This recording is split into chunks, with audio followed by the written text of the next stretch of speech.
मिरज तालुक्यातील वड्डी ग्रामपंचायत सरपंच पदाची पोटनिवडणुकीत जनसुराज्य शक्ती पक्षाचे उमेदवार झाकीर उर्फ राजू वजीर यांनी भाजपा पुरस्कृत उमेदवार रुपाली मगदूम यांचा 804 मतांनी पराभव करत सांगली जिल्ह्यात जनसुराज्य पक्षाचा पहिला सरपंच होण्याचा मान मिळवलाय।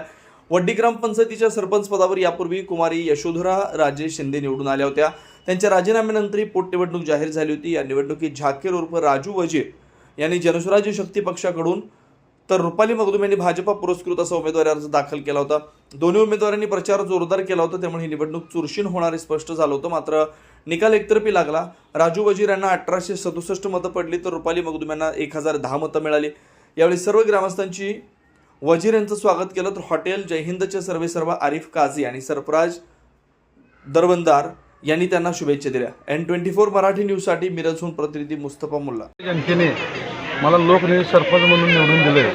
गावच्या विकासासाठी मी कायम कटिबद्ध राहणार आहे। त्या पूर्ण जनतेचा मी आभार व्यक्त करतो। आज आमच्या वड्डी गावचा पोटनिवडणुकीचा निकाल हा जाहीर झाला व गावातील वड्डीतील शुद्ध नागरिकांनी राजू भैयाला भरघोस मतांनी आम्हाला विजय आमच्या पाड्यात टाकलं व विरोधकांचा सुपडा साफ करून त्यांचा डिपॉझिट जप्त केलेला आहे। राजू भैयांचा दिवसभरातील घडामोडींचा आढावा घेण्यासाठी पाहत रहा N24 मराठी न्यूज चॅनल।